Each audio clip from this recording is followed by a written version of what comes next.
Assalamualaikum warahmatullahi wabarakatuh.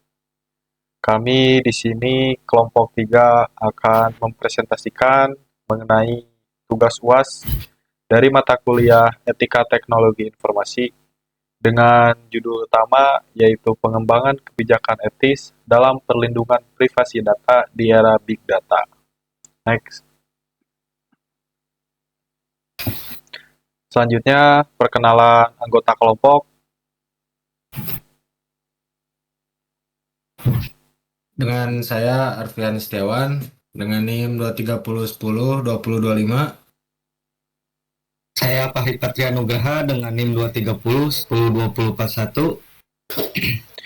Dan saya sendiri Makbul Insan Darajat dengan NIM 230102070. Langsung saja selanjutnya.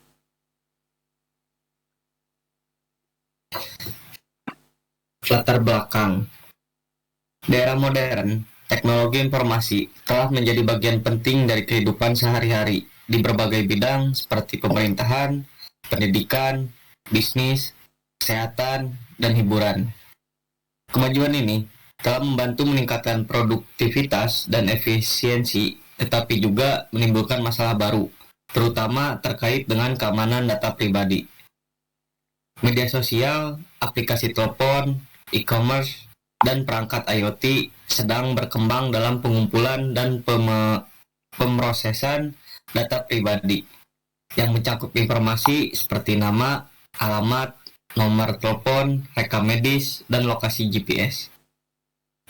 Organisasi dapat menganalisis perilaku konsumen dan membuat keputusan berbasis data dengan data besar, namun penggunaan data besar beresiko menyebabkan pelanggaran privasi, penyalahgunaan data, dan pengawasan tanpa persetujuan pengguna jika tidak ada kebijakan perlindungan yang memadai. Ini adalah inti dari masalah etika dalam teknologi informasi saat ini. Selanjutnya ada dilema etis yang muncul. Dilema etis terjadi ketika dua prinsip moral yang sama-sama penting saling bertentangan, sehingga diperlukan pertimbangan hati-hati untuk menentukan tindakan yang paling tepat. Dalam isu perlindungan privasi data, dilema ini muncul ketika perusahaan harus memiliki antara memaksimalkan manfaat bisnis dari data pribadi dan menghormati hak individu atas privasi. Permasalahan ini semakin kompleks karena data pribadi sering digunakan tanpa pengetahuan pengguna. Organisasi cenderung mengutamakan efisiensi dan keuntungan dengan membandingkan tanggung jawab etis. Pengguna biasanya tidak memahami sepenuhnya konsekuensi dari persetujuan mereka terhadap kebijakan privasi.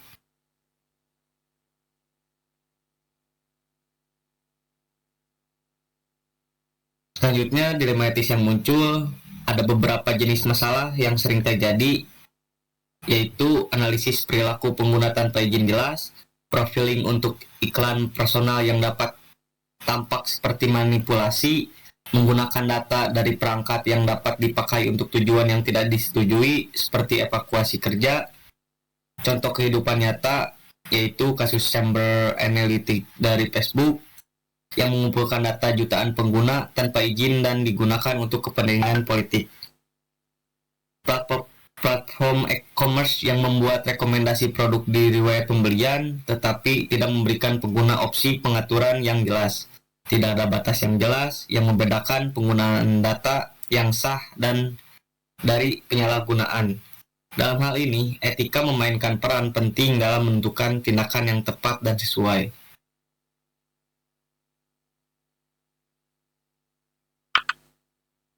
Selanjutnya, ada dampak terhadap pihak terkait.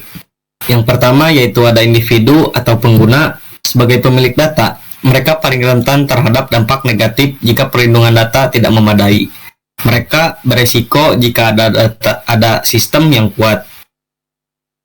Menjadi korban penyalahgunaan data oleh pihak yang tidak bertanggung jawab, mengalami penipuan digital, pencurian identitas, atau penipuan online.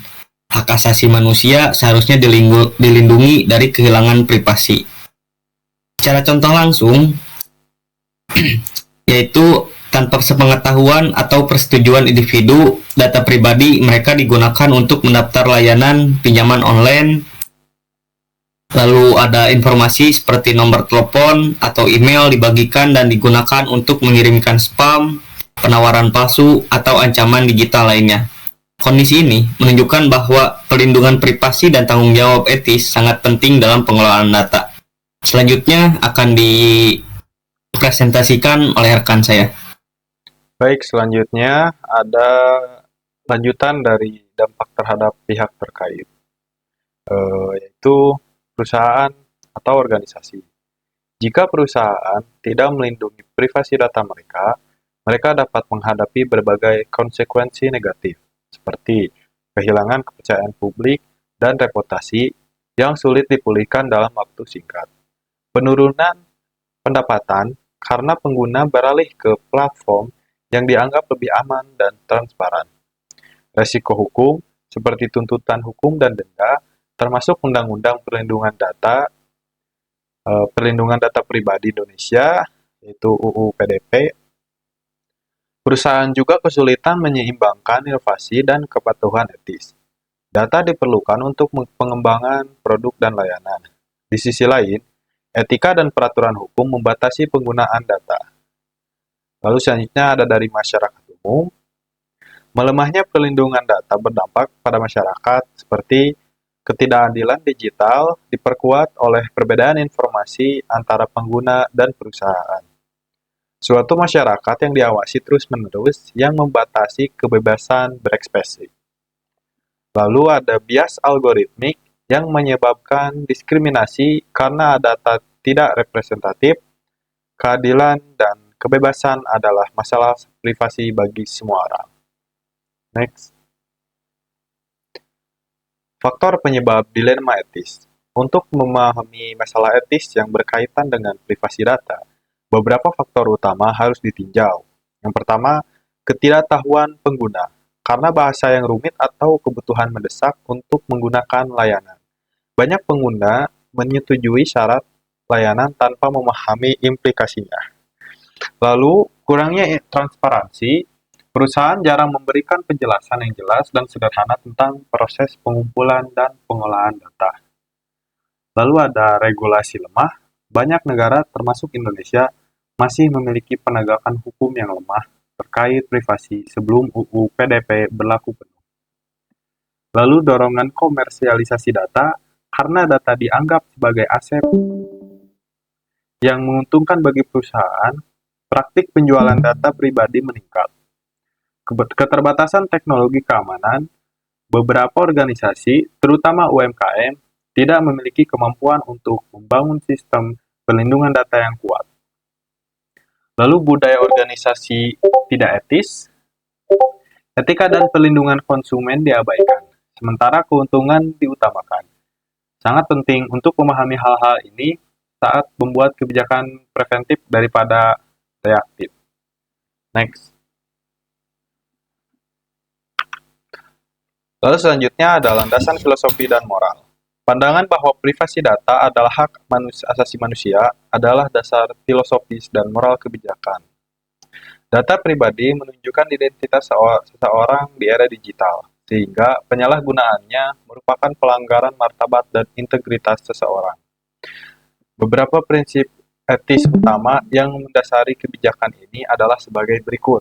Yang pertama, prinsip otonomi menyatakan bahwa setiap orang memiliki hak untuk mengontrol data mereka sendiri, termasuk hak untuk mengetahui, mengakses, memperbaiki, atau menghapusnya. Lalu ada non-malevolence, yaitu organisasi yang bertanggung jawab untuk tidak merugikan pengguna melalui kelalaian atau penyalahgunaan. Lalu prinsip selanjutnya itu adalah keadilan, mencegah diskriminasi, dan memastikan bahwa semua data digunakan dengan cara yang sama. Lalu selanjutnya, transparansi dan kejujuran. Informasi tentang penyalahgunaan data harus diberikan dengan cara yang mudah dipahami dan juga jelas. Dan terakhir, prinsip yang terakhir adalah akuntabilitas. Organisasi bertanggung jawab atas semua tindakan yang berkaitan dengan data pribadi.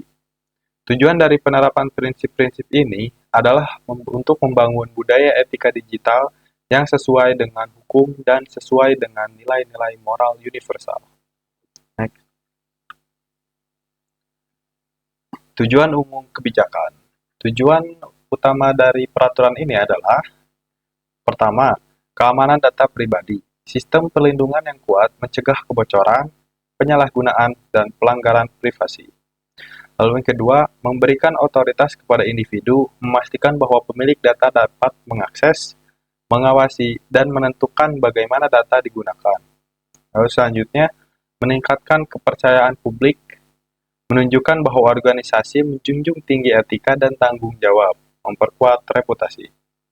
Lalu yang keempat, membangun budaya etis di bidang teknologi informasi dengan mendorong kesadaran dan tanggung jawab moral di semua tingkat organisasi.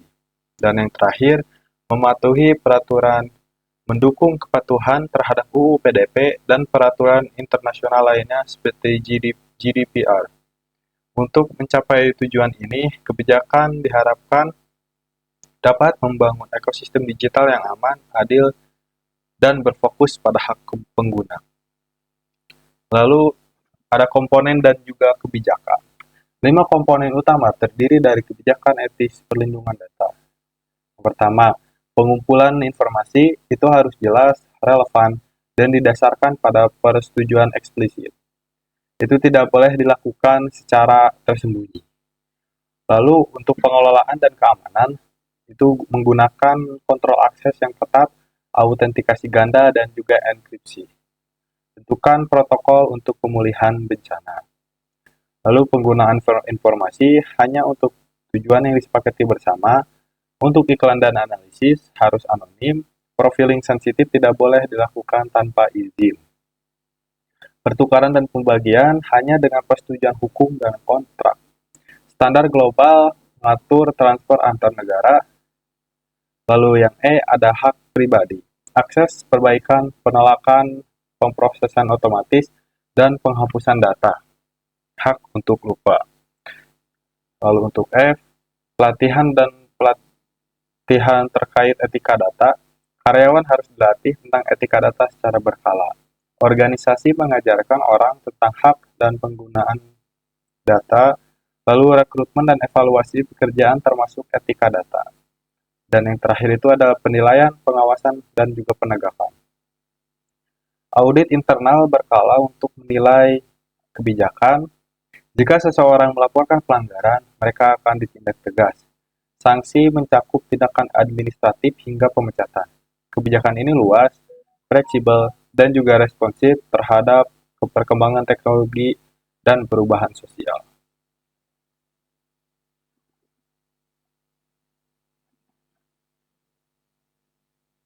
Lalu selanjutnya ada studi kasus kebocoran data Tokopedia pada tahun 2020. Sebagai contoh penerapan kebijakan etis, kasus kebocoran data Tokopedia pada Mei 2020 menjadi evaluasi penting. Sekitar 91 juta data pengguna diretas, termasuk nama, email, nomor telepon, username, dan password.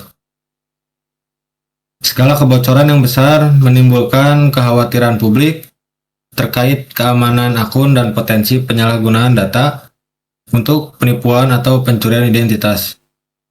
Meski Tokopedia menyatakan data finansial tidak bocor, minimnya transparansi dan komunikasi langsung kepada pengguna menuai kritik tajam. Kasus ini menyoroti pentingnya manajemen privasi yang kuat, respon insiden yang cepat, dan komunikasi resiko yang terbuka, hal-hal krusial dalam kebijakan etis perlindungan data. Lalu, simulasi skenario penerapan di organisasi lain. Di startup EduTech, data siswa bocor karena kesalahan server. Aksinya yaitu yang pertama ada dalam waktu 1 hari laporkan kepada siswa, orang tua, dan otoritas. Yang kedua, evaluasi oleh pihak ketiga.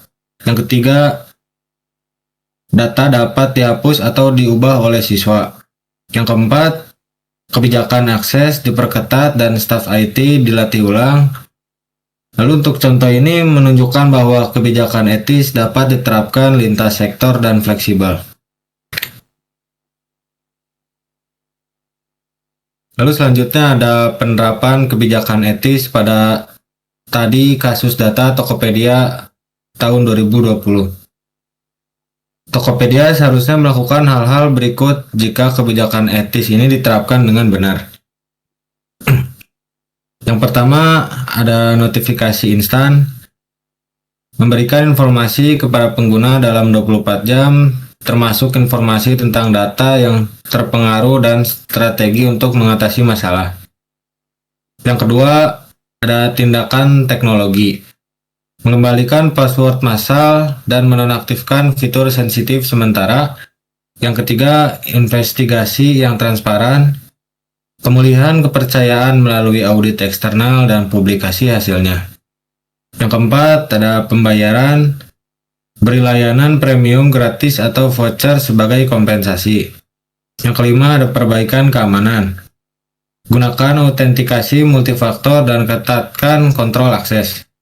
Yang keenam, ada penilaian organisasi, pelatihan ulang karyawan dan revisi kebijakan privasi sesuai dengan kejadian. Langkah-langkah ini menunjukkan tanggung jawab etis dan perlindungan pengguna.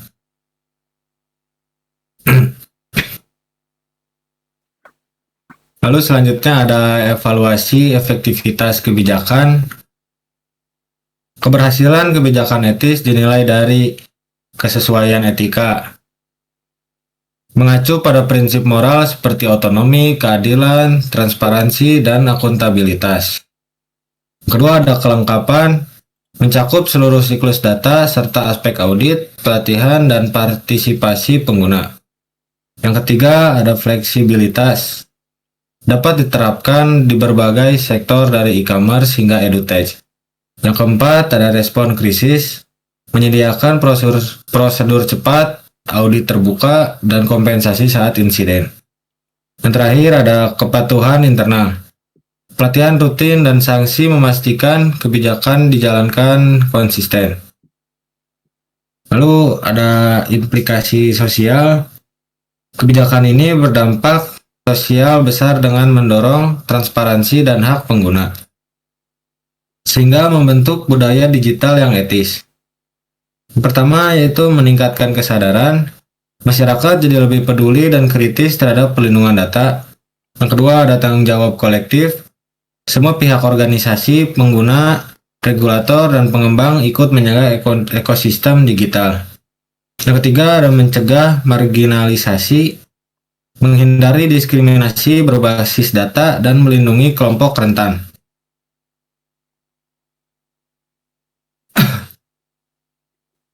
Lalu selanjutnya ada implikasi ekonomi. Yang pertama ada investasi jangka panjang. Penerapan kebijakan mungkin memerlukan biaya pada awalnya. Atau juga pengamanan sistem, pelatihan, dan audit. Namun akan mengurangi potensi kerugian akibat insiden kebocoran data di masa depan. Yang kedua ada daya saing pasar. Organisasi yang mematuhi prinsip etis dan transparan akan lebih dipercaya oleh konsumen, sehingga dapat meningkatkan loyalitas pelanggan dan memperluas pangsa pasar. Yang ketiga ada peluang bisnis baru. Munculnya kebutuhan akan pengelolaan data yang aman, menciptakan peluang di bidang teknologi, keamanan cyber, dan manajemen privasi. Lalu selanjutnya ada implikasi moral. Yang pertama ada penghormatan terhadap hak asasi manusia. Menghormati privasi individu berarti melindungi data pribadi. Dan yang kedua, pencegahan penyalahgunaan kekuasaan. Kebijaksanaan ini mencegah organisasi menggunakan kekuasaan mereka untuk mengakses dan mengontrol data individu. Yang ketiga ada mendorong etika digital. Dengan kebijakan ini, prinsip-prinsip seperti kejujuran, tanggung jawab, dan keadilan menjadi bagian dari kehidupan digital sehari-hari. Lalu selanjutnya ada penutup. Meskipun kemajuan teknologi informasi membawa banyak keuntungan, juga membawa tantangan yang signifikan terhadap privasi dan hak asasi manusia, perlindungan data pribadi adalah masalah utama dalam konteks ini. Kebijakan ini mendorong organisasi untuk menciptakan budaya kerja yang etis dan menghormati privasi karena memberikan kerangka kerja yang menyeluruh dan etis, yang tidak hanya berfokus pada aspek teknis terhadap juga menjunjung tinggi hak dan martabat manusia. Kebijakan ini tidak hanya sesuai dengan hukum, tapi juga mendukung tata kelola TI yang berbudi luhur dan berorientasi pada kepentingan umum. Kebijakan ini dapat menjadi contoh praktik etis di era big data untuk membangun ekosistem digital yang adil, transparan, dan bertanggung jawab dengan dukungan regulasi, partisipasi publik, dan pengawasan berkelanjutan.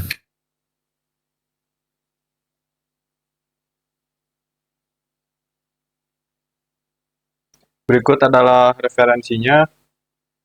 Yang pertama ada dari Andayani pada tahun 2020 mengenai perlindungan data pribadi di era digital, dan juga lalu dari Kominfo 2022 yaitu mengenai UU nomor 27 tahun 2022 tentang perlindungan data pribadi yang diakses dari link tersebut. Lalu juga ada beberapa referensi seperti European Commission, lalu ada dari Budi Raharjo, CNN Indonesia, Herman Tafani, dan juga IAPP, International Association of Privacy Professional. Lalu next. Mungkin sekian dari kelompok kami. Mohon maaf jika ada kekurangan. Wassalamualaikum warahmatullahi wabarakatuh.